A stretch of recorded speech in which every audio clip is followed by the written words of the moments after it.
ଚନ୍ଦ୍ରଯାନ ଅଭିଯାନ ସଫଳତାରେ ରହିଛି ଓଡ଼ିଆ ବୈଜ୍ଞାନିକଙ୍କ ହାତ।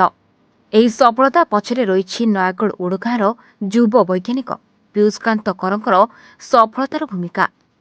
ଏଥିପାଇଁ ପୀୟୁଷକାନ୍ତ ଏବଂ ତାଙ୍କ ପରିବାରଙ୍କୁ ସବୁଠି ମିଳୁଛି ପ୍ରଶଂସାର ସୁଅ।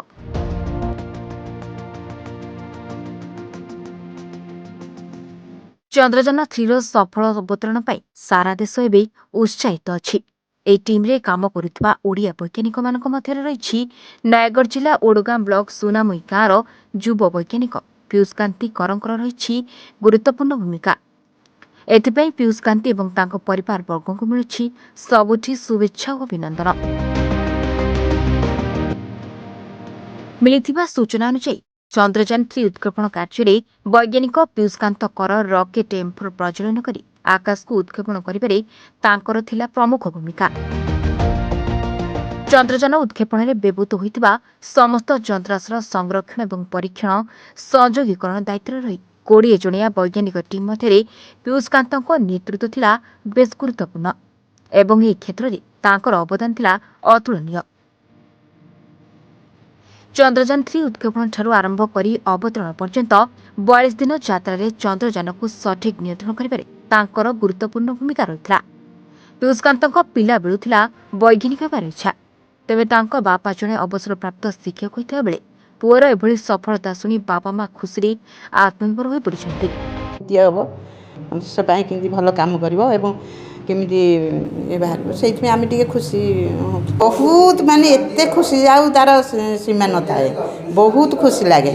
ଯେତିକି ମୁଁ ଖୁସି ହେଲି ମୁଁ ସବୁ ଖୁସି ଯାଇକି ଭଗବାନଙ୍କ ଉପରେ ସବୁ ଇଏ କରିଦେଲି ବୋଲି ଭଗବାନ ତମେ ସବୁ ତମ ଆଜି ମହିମାରୁ ସବୁ ଇଏ ହେଇଛି ଆଉ ଆଜି ତମରି କରୁଣାରୁ ସେ ଆଜି ପୁଅର ସାରା ଦେଶ ବିଶ୍ୱାସୀ ସମସ୍ତେ ଖୁସି ଅଛନ୍ତି ଯେ ଏ ମାଟି ପାଇଁ ମୋର ପୁଅର ଅବଦାନ ରହିଛି ଏବଂ ଆମ ଭାରତବର୍ଷ ପାଇଁ ଏବଂ ସମଗ୍ର ପୃଥିବୀରେ ଯେଉଁ ଚନ୍ଦ୍ରଯାନ 3 ସକ୍ସେସ୍ ହେଇଥିବା ପାଇଁ ଯେଉଁ ଭାରତବର୍ଷ ଗର୍ବ ଅନୁଭବ କରୁଛି ଏବଂ ସେଇଥିରେ ମୁଁ ସାମିଲ ଅଛି। ମୁଁ ବି ନିଜକୁ ବହୁତ ଗର୍ବିତ ଅନୁଭବ କରୁଛି ଏବଂ ଆମ ଓଡଗାଁ ମାଟି ଆଜି ଧନ୍ୟ ହୋଇଛି ତା ପାଇଁ। ଏବେ ସୂର୍ଯ୍ୟରେ ପାଦ ଦେବ ଏବଂ L1 ସିଏ ବର୍ତ୍ତମାନ ଆଦିତ୍ୟ ଯେଉଁଟା ଆଦିତ୍ୟ L1 ସିଏ ବର୍ତ୍ତମାନ ପାଦ ଦେବ। ସେଥିପାଇଁ ସେ ମଧ୍ୟ ବର୍ତ୍ତମାନ କାର୍ଯ୍ୟରତ ଯାହାକି PSLV C57 ବୋଲି କୁହାଯାଏ।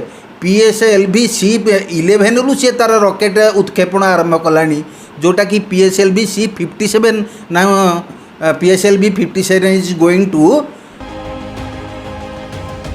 ନୟାଗଡ଼ ଓଡଗାଁ ବ୍ଲକର ସୁନାମୁଇ ଗାଁରେ ପୀୟୁଷକାନ୍ତ କରଙ୍କର ଜନ୍ମଗ୍ରହଣ।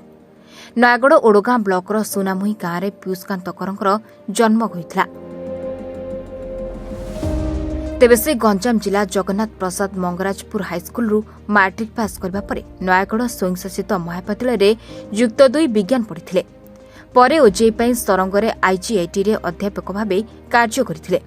ପରେ ସେ 26 ସେପ୍ଟେମ୍ବର 2008 ମସିହାରେ ଇସ୍ରୋରେ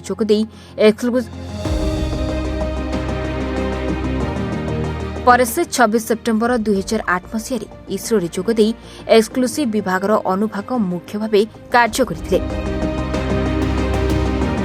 ଅକ୍ଟୋବର 2008 ଚନ୍ଦ୍ରଯାନ 1 ଉତ୍କ୍ଷେପଣଠାରୁ ଇସ୍ରୋରେ ବୈଜ୍ଞାନିକ ଭାବେ ଯୋଗଦେଇ ସ୍ୱର୍ଣ୍ଣ ପଦକ ପ୍ରାପ୍ତ କରିଛନ୍ତି ପୀୟୁଷକାନ୍ତ। ଚନ୍ଦ୍ରଯାନ 1ରୁ 3 ପର୍ଯ୍ୟନ୍ତ ପୀୟୁଷକାନ୍ତ 50ରୁ ଅଧିକ ରକେଟ୍ ଉତ୍କ୍ଷେପଣ କରିବାରେ ମୁଖ୍ୟ ଭୂମିକା ନିର୍ବାହ କରିଛନ୍ତି, ଯାହାକୁ ନେଇ ଏବେ ସାରା ଭାରତ ଗର୍ବିତ ଅନୁଭବ କରୁଛି। ପୀୟୁଷକାନ୍ତଙ୍କ ପାଇଁ ଓଡଗାଁ ମାଟି ଆଜି ଦେଶରେ ପରିଚିତ ହୋଇପାରିଥିବା ସ୍ଥାନୀୟ ବାସିନ୍ଦା ଗର୍ବିତ ଅନୁଭବ କରିଛନ୍ତି ଏବଂ ଭଗବାନଙ୍କ ପାଖରେ ପୀୟୁଷକାନ୍ତଙ୍କ ମଙ୍ଗଳ କାମନା ମଧ୍ୟ କରିଛନ୍ତି। ସାନ ଭାଇ ପୀୟୁଷ ତାଙ୍କ ଘର ସୁନାମୁହି, ତାଙ୍କ ବାପା ହେଉଛନ୍ତି ଭାଗୀରଥୀଙ୍କର ଜଣେ ଅବସରପ୍ରାପ୍ତ ଶିକ୍ଷକ। ତାଙ୍କର ପୁଅ ସୁପୁତ୍ର ଆଜି ଯେଉଁ ଚନ୍ଦ୍ରଯାନ ସଫଳତା ପଛରେ ଯେଉଁ 20 ଜଣ ଟିମ୍ରେ ସେ ଅଛନ୍ତି ତାଙ୍କୁ ନେଇ ଆମେ ବହୁତ ଗର୍ବିତ, ଆନନ୍ଦିତ, ବହୁତ ଖୁସି। ସ୍ଥାନୀୟ ଅଞ୍ଚଳବାସୀ ବହୁତ ଖୁସି ଯେ ଆମ ଅଞ୍ଚଳ ପାଇଁ ଏକ ଗୌରବ ଅନୁଭବ କରୁଛୁ।